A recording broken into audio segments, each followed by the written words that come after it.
Hey, bien, cette toute nouvelle vidéo intitulée La criante vérité du sentiment d'évidence. Alors dans cette vidéo, justement, on va parler de ça et de cette petite étape qui passe en une nanoseconde dans notre tête au moment où on rencontre l'autre et qu'il se passe ce qui se passe, mais qui n'est pas challengé, qui le sera après si tu viens sur mon blog ou dans les vidéos YouTube. Mais sinon, en général, c'est pas quelque chose on va pas s'y arrêter pour regarder. Alors, avant de partir dans la suite de la vidéo, je tiens à préciser ça. Quand tu fais des interviews de gens qui sont dans une relation saine, on va dire normale, qui sont en couple depuis des années et puis qui estiment aimer l'autre personne et vice versa, et que tu leur demandes pourquoi ils aiment l'autre personne, eh ben ils sont capables de te répondre des choses concrètes. J'aime les valeurs qu'on partage, j'aime le temps qu'on passe ensemble, j'aime son sourire, j'aime la manière dont il me traite, j'aime le respect, son écoute, etc. Enfin, toute une ribambelle comme ça de choses, on va dire de critères, qui font que ça rentre dans les paramètres positifs qui fait que la personne peut dire bah voilà, moi j'aime mon mari ou ma femme parce que ta. Quand tu es face à ce qu'on appelle les victimes de relations narcissiques ou flammes jumelles, tu retrouves exactement le même genre de truc. Oh, je sais pas, c'est intense, c'est incroyable, c'est inexplicable, c'est irrationnel, je ressens l'autre intérieur de moi, je l'aime. Ouais, mais tu l'aimes pourquoi? Parce que Pierrot, tu l'as rencontré hier, en fait, du coup tu le connaissais pas, en fait, Pierrot. Et voici ce qui se passe. Et voici l'étape à challenger. Hier, Marie rencontre Pierrot. Marie a donc une connexion par le regard, activation par la voix, ou par le toucher, enfin peu importe, bref, il se passe ce fameux déclic, sentiment d'évidence.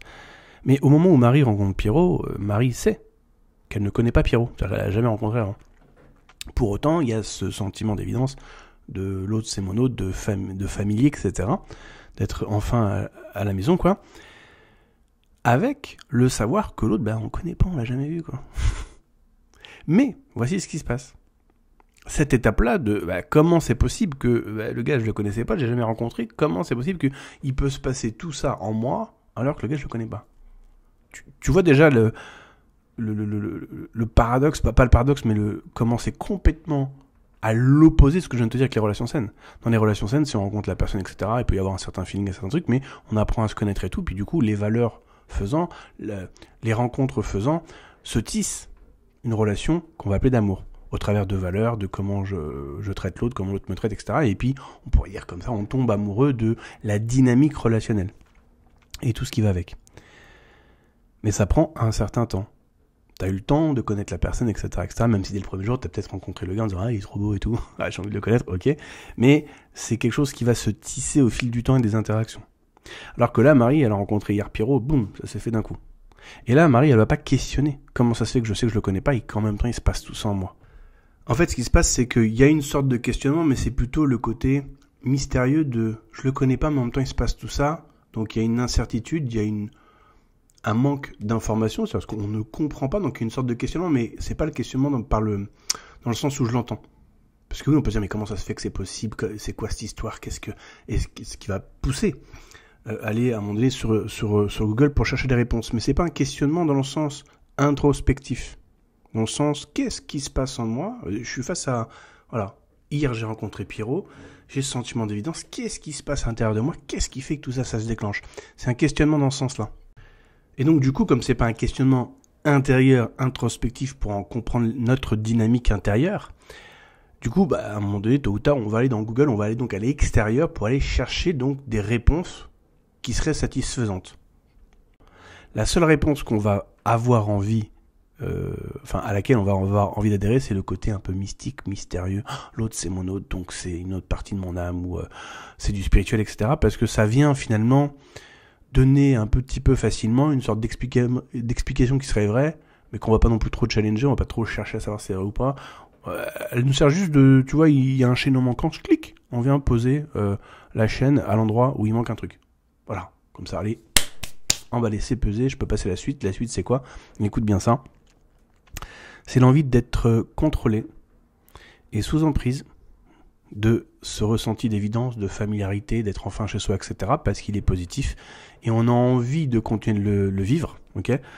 Ça vient en toi automatiquement et mécaniquement puisque c'est produit par ton inconscient en réponse. C'est pour ça que je t'invite à lire l'article sur le blog Réponse traumatique. Il y a 2 parties. En réponse à ce stimuli extérieur qui est la présence de Pierrot, le regard, la voix, le toucher, etc., alors il se déclenche un certain nombre de choses en nous qui sont mécaniques et automatiques qu'on n'a pas décidé de manière très intense. Et ça, on a envie d'être sous contrôle et sous emprise de ça. Et à ce moment-là, on va trouver une réponse qui est le match parfait avec notre état vibratoire d'avant. C'est-à-dire, d'un côté, on va dire pile, je le connais pas Pierrot. De l'autre côté, face, je vis tout ce que je vis. Et entre pile et face, il y a la tranche, on va dire le chaînon manquant, on va dire l'explication qui lie pile et face, qui permet de faire le lien. Ça, on l'a pas, c'est une inconnue. Et comme on ne fait pas une recherche introspective, d'introspection, parce que je sais pas si ça se dit introspective en français, mais on aura compris l'idée, qui fait que le pourquoi du comment, qu'on est si attiré par quelqu'un comme ça alors que on ne connaît pas, donc pour décortiquer notre mécanique intérieure, du coup on va aller à l'extérieur pour aller adhérer à une explication, donc flamme jumelle, âme scindée en deux, âme sœur, ce que tu veux, une autre explication qui vient un petit peu faire office de la tranche, donc qui va lier pile et face. Donc pile, je le connais pas, ça c'est sûr, mais en même temps j'ai l'impression de le connaître, il se passe tout ce qui se passe. Mais cette explication, elle répond, encore une fois, à de l'incertitude, à du mystère, à du mystique. C'est-à-dire qu'on te donne une réponse, ok, la flamme jumelle par exemple, donc d'un côté ça vient te servir de tranche, ça vient te remplir le chaînon manquant, on va dire ça comme ça, mais en même temps ça reste flou, donc mystique et mystérieux. Et oui, parce que finalement, les volontés de l'âme, tout ça, le contrat karmique, tout ça, ok, c'est une réponse, mais on a du mal à toucher ça du doigt. Donc on reste dans une thématique qui va être, encore une fois, la porte ouverte à tout, et entre guillemets, et n'importe quoi. Et c'est Einstein qui disait, tu ne peux pas trouver la solution à ton problème avec l'état d'esprit qui a créé le problème. Et c'est normal parce qu'en termes de fréquence vibratoire, niveau de la loi d'attraction, je ferai des vidéos sur ça, ça a, entre guillemets, défié la loi. Donc si par exemple, il y a pile et face. Donc pile, je connaissais pas Pierrot, je l'ai jamais rencontré. Et face, il y a tout ce que je vis. Ça, on va dire, c'est un point d'attraction vibratoire, d'incertitude, de mystère, de mystique. Tu vois, d'inconnu, on va dire, t'es à 50 Hz. Comme tu tournes en boucle sur ça, parce qu'il y a un côté, je le connais pas, mais en même temps, ce que je vis, j'ai envie de le vivre, machin, c'est génial, viens, on se lance dedans et tout. Et donc tu rentres, psycho-émotionnellement parlant, sur ces rails-là. Pour faire hyper simple, on va dire que c'est du 50 Hz. Tu vibres du 50 Hz, donc tu vas attirer circonstances, situations, événements et personnes qui correspondent à ces 50 Hz. Okay, donc on va dire ça, c'est ton état d'esprit, entre guillemets, du problème. Le côté je veux mais j'ai pas, j'essaie de comprendre mais je comprends pas, etc. Okay, donc tu vas attirer des choses aux alentours de ça, de 50 Hz. D'où l'explication flamme jumelle, qui est aussi du 50 Hz, entre guillemets, c'est-à-dire que ça te donne une réponse, mais en même temps, il y a plein d'inconnus. Attends, si on a commencé à se réincarner depuis des millions d'années, au bout de la 358e réincarnation, on n'a toujours pas la réunion, on a toujours des problèmes de base, c'est quand même bizarre, du coup, c'est pas cohérent, donc du coup, tu continues de chercher, parce que tu essaies de comprendre, mais ça te fait pas comprendre grand-chose non plus, donc tu vois, t'es toujours dans le même game, en fait. T'es toujours avec un savon que t'essaies de choper, mais qui t'échappe des mains. Comme avec le runner, d'ailleurs. Et c'est justement à force d'en avoir marre de vivre ce genre de truc-là qu'on va commencer à changer de trajectoire. C'est-à-dire en gros, avant, tu tournais autour du rond-point et tout, puis au bout d'un moment, dans le ras-le-bol, tu dis, tu sais quoi, il y a un panneau, là, il y a une sortie. Allez, pour une fois, je vais faire un truc différent. Et là, tu commences petit à petit à changer d'état vibratoire et donc à pouvoir être en contact avec des nouvelles choses, des nouvelles façons de penser, des nouveaux angles d'attaque en termes de point de vue ou techniques, etc. Mais évidemment, tout ça, ça prend un petit peu son temps, etc. Je donne un autre exemple de ça pour te montrer que quand tu as l'état d'esprit du problème, du coup, tu peux pas trouver la solution à ton problème. Il va falloir justement prendre une sortie à ce rond-point pour commencer à sortir de la boîte, penser différemment et donc du coup, changer son état vibratoire. Quand tu es encore avec l'état d'esprit du problème, tu attires des problèmes similaires ou des situations similaires.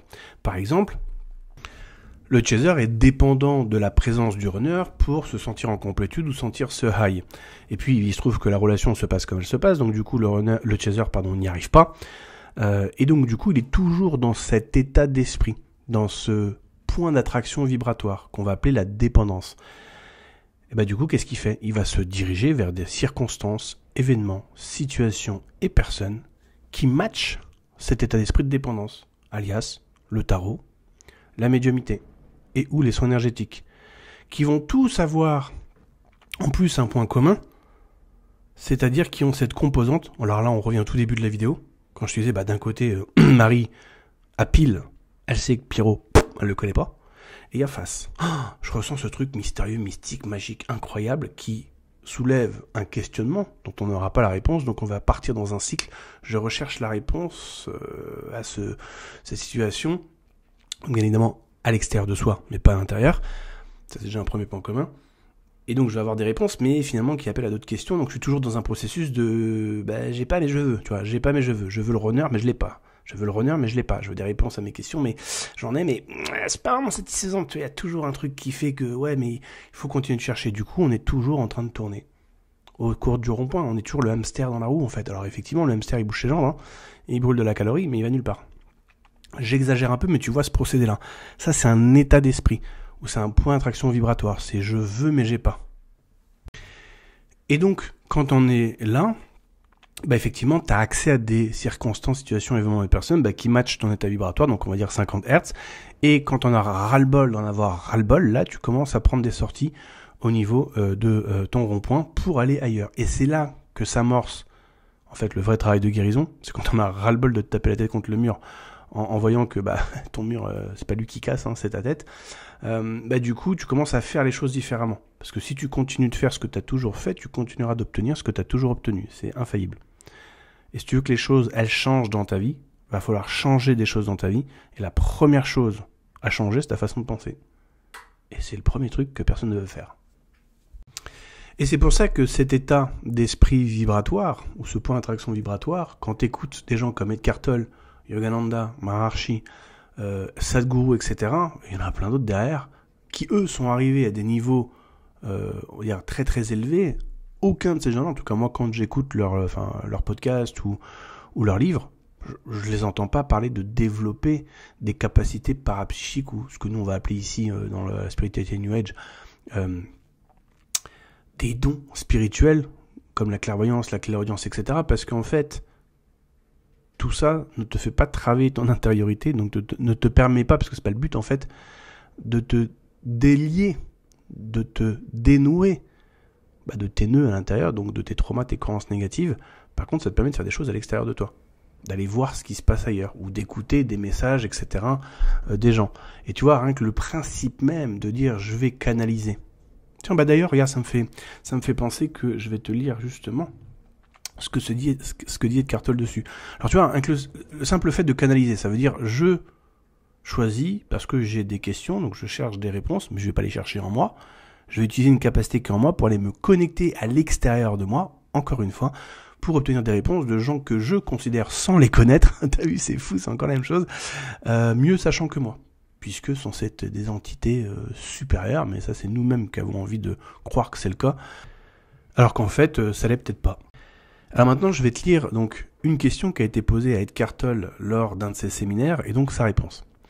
Alors la question c'est, que pensez-vous du channeling ? Donc, que pensez-vous des enseignements tels que ceux de Jane Roberts et de sa capacité à être un canal pour le guide 7 qui s'exprime à travers elle ? Y a-t-il quelque chose en dehors de la conscience ? Alors Eckhart Tolle répond. Nous parlons ici du channeling, le channeling des entités du monde astral ou d'où qu'elles soient.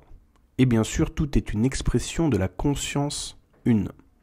Que la conscience une s'exprime à travers d'autres entités ou que vous alliez directement à la source, ce qui est préférable, parce que beaucoup de ces entités ne sont toujours pas libérées de l'ego. Vous pouvez avoir des guides canalisés qui ont un gros ego et qui peuvent aussi, d'une certaine manière, avoir de grandes perceptions, mais ils ne sont pas encore libérés de l'ego. Cela peut déformer l'enseignement, les perceptions pouvant cependant rester précieuses. Le channeling peut empêcher la personne qui le fait de réaliser son propre pouvoir et sa propre source. C'est un gros inconvénient dans le channeling. Si vous faites du channeling, ne pensez pas que vous êtes forcément plus avancé spirituellement de ce seul fait. Votre destinée est finalement de trouver la source en vous-même sans dépendre de quelque entité. En d'autres termes, dépendre d'une transition indirecte de la source plutôt que d'avoir un contact direct avec la source. Et rappelez-vous le dicton, ce n'est pas parce qu'ils sont morts qu'ils sont intelligents.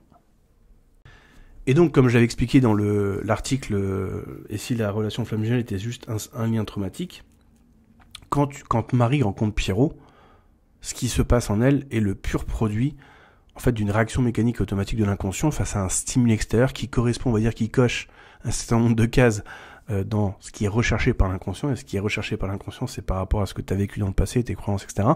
Et donc là, on est sur le match parfait, la bonne personne qui va nous permettre finalement de remplir tout un tas de choses, de schémas du passé. Et donc c'est pour ça que dès que tu commences à en avoir marre, de tourner autour du rond-point là comme le hamster, et tu commences à dire c'est bon, ça m'a saoulé, tu sais quoi, il y a un panneau, vas-y je m'en fous, vas-y je prends cette sortie. Que là tu commences à changer donc de perception, à voir les choses différemment, tu as accès à des nouveaux outils, tu as accès à des nouvelles perspectives, et donc tu as accès à un chemin de guérison qui certes au début tu vas pas kiffer, parce qu'au début ça te demandait un effort, au début ça va te demander de mettre le nez dans tes sacs poubelles, et franchement au début t'as pas envie comme tout le monde, c'est normal. J'ai envie de dire, si dès le début tu serais intéressé par ça, je serais choqué, hein. Parce qu'il y a personne qui a envie au départ, hein. Mais une fois que tu as mis un peu le nez dedans, tu te rends compte qu'en fait c'est pas ouf, hein, ça va, ça se travaille, quoi, c'est pas la fin du monde, puis surtout que tu as des résultats assez rapidement, donc du coup c'est encourageant, donc tu dis finalement en fait ça c'est pas non plus un truc de malade, quoi, c'est bon, je peux le faire, quoi, je suis en capacité de... Donc du coup tu commences à le faire, et là tu commences à avoir des guérisons qui se font beaucoup plus rapidement que tes 5, 10, 15, 20 dernières années de, entre guillemets, travail sur toi, puisque la grosse majorité du travail sur soi en développement personnel, il consiste à absorber de l'information au lieu d'aller vider tes sacs poubelles. Mais écoute bien ça, parce que ça c'est un angle d'attaque qui est hyper peu, pas du tout utilisé. Tu vois, c'est un petit peu comme si sur ton téléphone, il y a des applications qui se lancent plus, il y en a qui se lancent toutes seules, bref, c'est un peu le bordel, il y a plein de bugs de partout, et que tu disais, tiens, je vais réinstaller par-dessus un système opérationnel. Et puis en croisant les doigts, en direction sud-sud-ouest, j'espère que ça va me régler mes problèmes. Ça, c'est une manière de faire, mais ça risque de créer encore plus de problèmes parce que ça va créer des conflits, des trucs et des bidules, alors qu'en fait, tu as une option qui s'appelle Reset. Donc là, ton téléphone, tu vas le remettre à son état d'origine en sortie d'usine avec son système opérationnel et puis tous les programmes qu'il y avait à la base. Grosso modo, la libération émotionnelle, ça permet de faire ça avec son ego mental. Alors évidemment, on est d'accord, moyennant faire les bonnes choses suffisamment longtemps avec régularité. Il n'y a pas de pastille magique. Mais grosso modo, c'est ça. Et c'est ce qui fait qu'à la fin, justement, plus tu fais cette pratique-là, plus tu vas te rendre compte que l'espace occupé par cette voix dans ta tête, là, le bordel, là, tu sais, le batteur là, qui joue de la batterie à fond et tout, il joue de moins en moins fort. Les thématiques qu'il joue, c'est plus des thématiques souffrantes, c'est des trucs qui servent un peu à rien, quoi. En gros, c'est ça. Et c'est hyper pas fort. Ce qui fait que quand on est arrivé là, après 1, 2, 3, 4, 5 mois de pratique, tu vas te rendre compte qu'en fait, il est un peu à l'arrière de ta tête et il fait son petit bidule, quoi, le mental ego est toujours là. Mais c'est pas souffrant. Et donc du coup si lui, le batteur, il arrête de te casser les oreilles, du coup tu récupères quoi de l'autre côté par effet balancier? Du calme, de la paix et du bien-être. Et donc du coup quand tu fais ça par rapport aux thématiques mises en jeu de la flamme jumelle, petit à petit tu penses de moins en moins à l'autre, c'est de moins en moins fort, c'est de moins en moins souffrant, parce qu'au départ tu vas avoir envie de libérer, déprogrammer les programmes de l'ego mental qui créent de la souffrance, il y a la rumination et ainsi de suite sur les sujets donc flammes jumelles, donc qui sont souffrants, parce qu'au début souffrir c'est pas cool, donc au début on traite ça, et en faisant ça, petit à petit il va te parler de moins en moins, etc., jusqu'à un moment donné on va juste tout bêtement ne plus y penser. Et donc à ce moment-là, t'es en complétude, t'es en capacité de mieux choisir ce que tu veux faire dans la vie, ou avec qui tu veux passer du temps. Alors je m'arrête là pour la vidéo, parce qu'après il y a d'autres choses à raconter derrière par rapport à ça, mais grosso modo c'est ce qu'on fait notamment dans le programme de 3 mois, alors c'est intensif, hein. On va exclusivement utiliser cet angle d'attaque là qui consiste à prendre les meubles de ta maison et les enlever jusqu'à qu'en fait l'appartement soit remis à neuf. Alors évidemment c'est de la proactivité, c'est pas quelque chose ou quelqu'un qui va le faire pour toi, c'est toi qui vas le faire pour toi, et les résultats sont assez criants de vérité. Alors pour terminer cette vidéo, je t'invite à te questionner sur ton intériorité, sur qu'est-ce qui fait que je suis dans le cas de Marie, c'est-à-dire que d'un côté Pierrot je le connais pas, mais de l'autre côté je suis si intrigué, intéressé par ce côté un petit peu mystérieux. Qu'est-ce qui peut se produire en moi? Qu'est-ce que mon mental ego il a à me dire sur ça?